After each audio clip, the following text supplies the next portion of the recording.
Hello everyone, this is Ron from High Tech Legion, and this is part of a review of the ASUS Matrix GTX580 Platinum graphics card. And we are going to take a look at the fan noise comparison, while at the same time we're going to take a look at the new ASUS GPU Tweak overclocking utility. If you'd recall, in our previous GTX560 Direct CU2 review, we've used the ASUS Smart Doctor. The ASUS GPU Tweak utility is a new improved utility that not only allows you to overclock, but also allows you to monitor your system, and actually has a few more additional features than the regular Smart Doctor that was used before. Also, as you can see, the layout is much more intuitive, it's much more easy to use, and the ASUS RoG video card that we have installed is the Matrix GTX580, and if you have a RoG video card, you can also get the RoG version of the ASUS GPU Tweak. It has a lot more features than the regular GPU Tweak software, although the good thing about having the ASUS GPU Tweak utility is that it is compatible with not just ASUS or ASUS RoG video cards, but also compatible with all other video cards. From the layout, you can see that you can adjust using the sliders in the front, and the default voltage is 816 MHz for the Matrix GTX580 Platinum. And if you notice, there is a lock button right here. Usually the core clock and the shader clock are joined together, but in the ASUS GPU Tweak, you have this very easy and convenient option of locking the core clock with the core voltage, so you can safely overclock your core clock while increasing the core voltage incrementally. As you can see, I will do it, and once it reaches 900, it reaches 1.15 millivolts, which is the maximum on this on the maximum safe core voltage on a graphics card. If you have an air cooling, if you want to increase, for example, your depending on the sample you got, you can increase it all the way up to 1000 megahertz if you have decent enough cooling, and that depends on the skill of the overclocker as well as the capability of your card. And there are other features that allow you to reach that high overclock. You have the option to adjust PLL voltage, which is not available in other software and in other video cards, and of course your memory clock can adjust. The Matrix GTX580 Platinum also only has a standard clock speed of your memory is only 4008 QDDR, which is the same as a stock GTX580, while you can also adjust the memory voltage if you want to overclock it, and you have at the very bottom you can adjust fan speed of 2 fans on your GPU on your Matrix GTX580 Platinum. And if you notice, these are 2 individual controls, and if you click manual, you can select both of them or only one of them. So you have a lot more flexibility in terms of controlling your fan speed. For now, we're going to take a look at the fan speed. Actually, we're going to listen to it so you can judge for yourself how loud the fans are. During OCCT load, the maximum fan speed was for the default Matrix GTX580 Platinum values with a core clock of 816 megahertz was about 40%, and when I overclocked it to, I actually saved one of the overclocking in my profile with 923 megahertz with 1.15 millivolt core 1.15 core voltage, the maximum fan speed reached 63, I think, percent. But for now, we're going to revert it back to default values. That's one thing I noticed here. You can't just if you load a profile, for example, I can't just hit the default button is grayed out, and I have to actually move a value in a slider to hit default. I wish that's one thing I hope they would improve on later on in later releases. And for now, we're going to go ahead and do our fan noise comparison.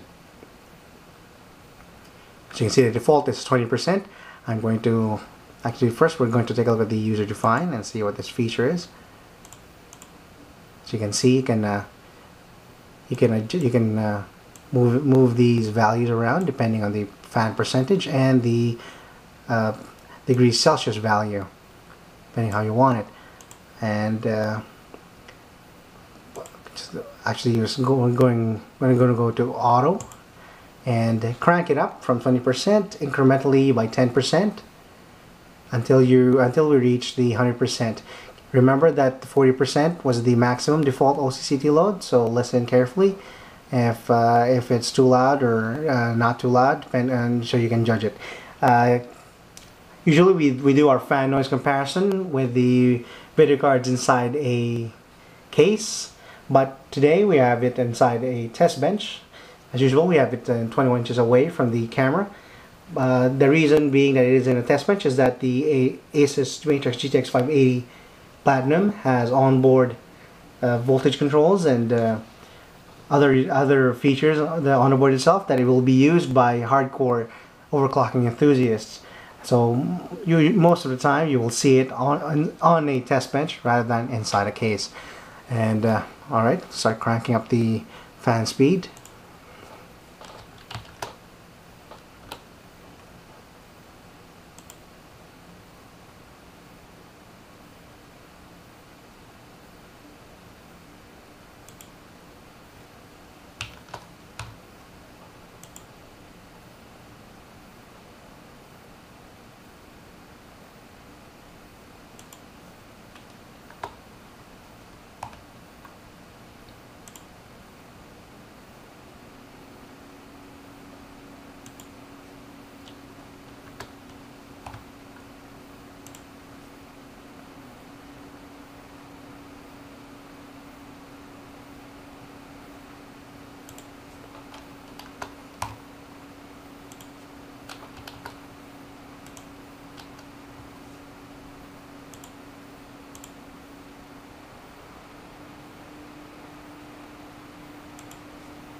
As you can hear, once you hit the default button, it immediately dials back down to 20%.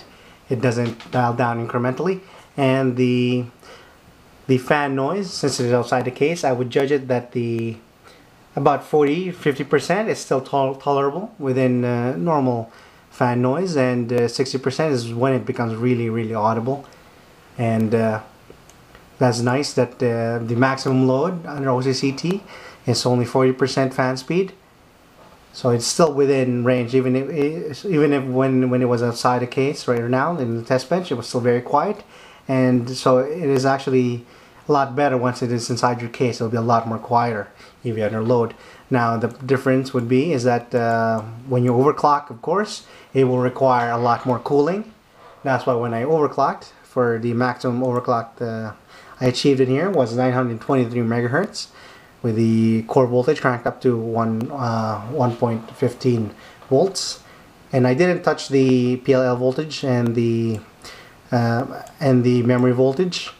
The memory, actually, the memory chips on the Matrix 580p is it doesn't have a heatsink on them. There is a backplate, although it doesn't touch the memory chips at all, and only it relies on the memory cooling is relied upon on the fan itself, fans blowing down on the heatsink. So that I was reluctant to adjust the memory voltage, but that's a feature that will come in handy for serious overclockers running dry ice or liquid nitrogen. So that will come in really handy if you really want to crank up your GPU as far as you want to set records.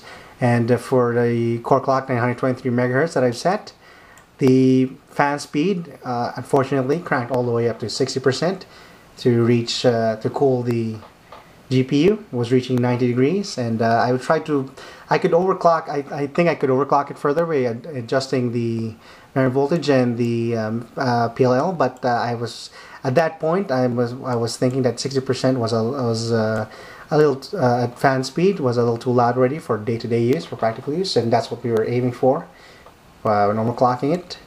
And other features in the ASUS GPU tweak, you have here the of course the 3D and 2D clocks you can select here, although there is no the computer will shut down and restart automatically once I select this. There's no verification. That's another feature that I would like ASUS to implement, is that to ask the user to verify if you really want to apply it before it automatically restarts your computer. Because as you can see, the tooltip doesn't show up in this area. Oh, there you go. It shows up here, disable 2D, but it doesn't tell you that it will restart automatically. And of course, here you have your profiles, as I demonstrated already. I have this saved in the first profile. You can see the overclock, and you have 4 profiles plus 2 more for silent and gaming. And I'm gonna just try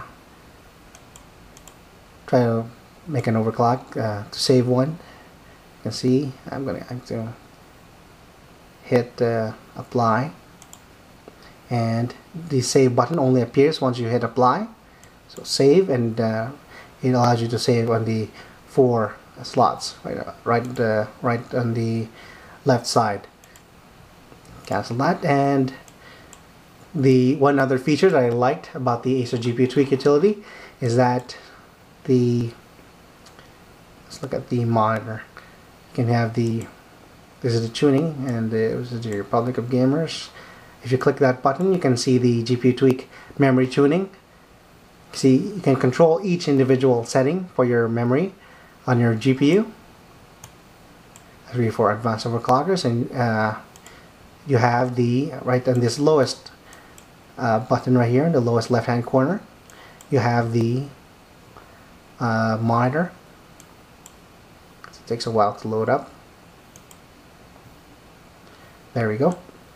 And the best part about this is that the Matrix GTX580 Platinum has a lot of sensors. It doesn't just have just the GPU temperature. It also measures the memory temperature, the power temperature, which is the VRM itself, the total VRM area, and the board temperature, which is the PCB.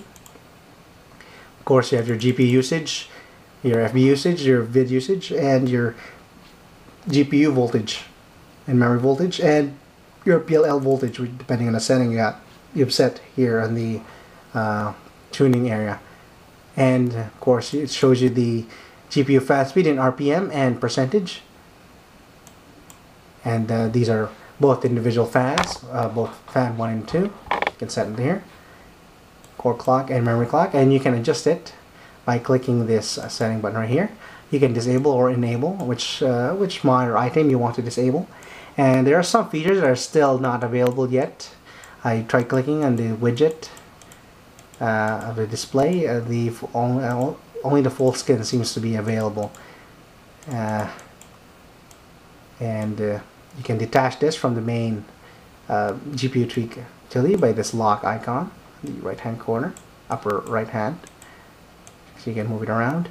If you look closely, you can see that the skin is semi-translucent. It's not a solid color. It has a very attractive looking design.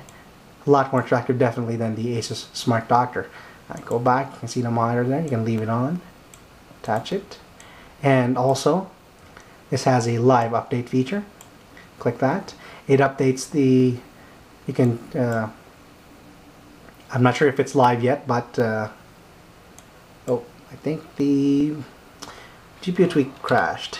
So you can see the software still needs a lot of work. It's a very powerful software, but there seems to be a lot of bugs on it right now.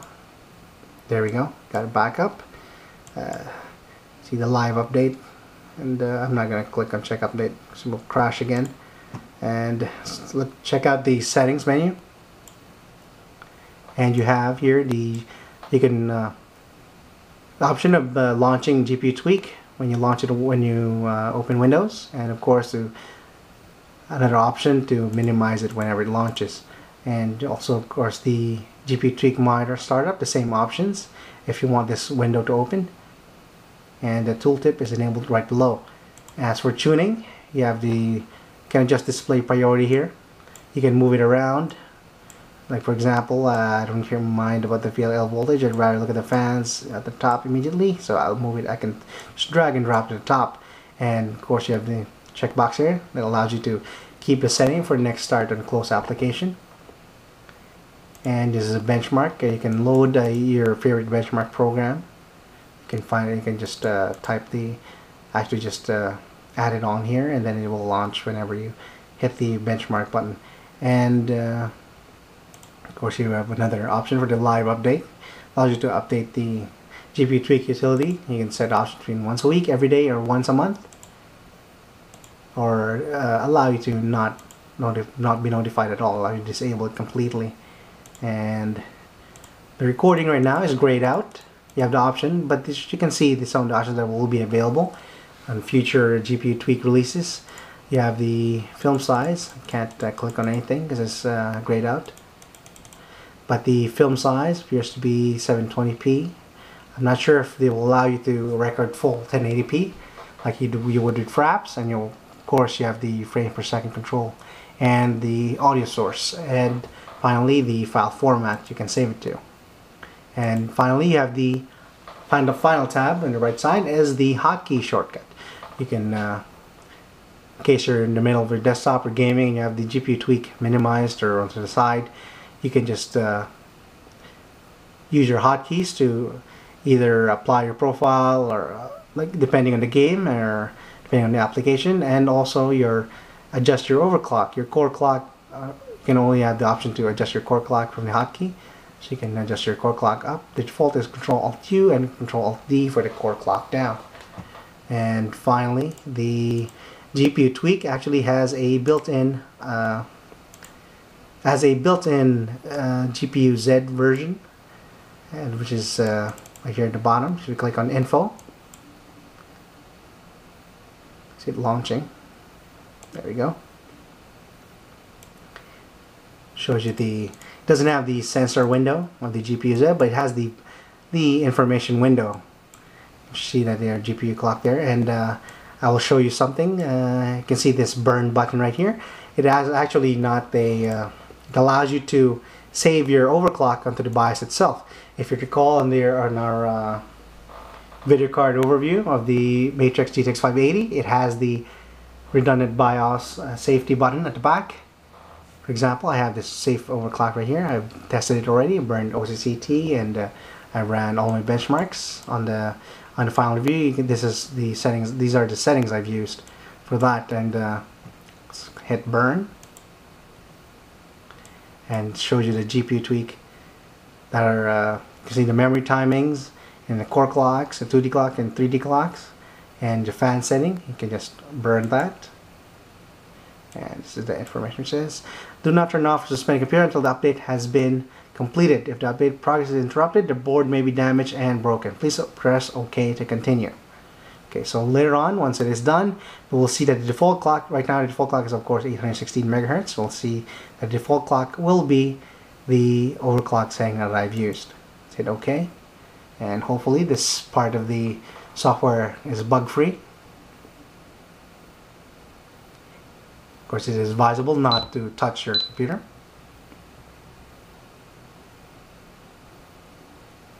Here are 2 beeps from the desktop, and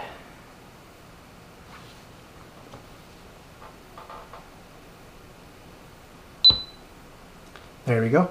Burn by success. The system will reboot automatically. I'll hit reboot now, and I will come back once the system is fully rebooted.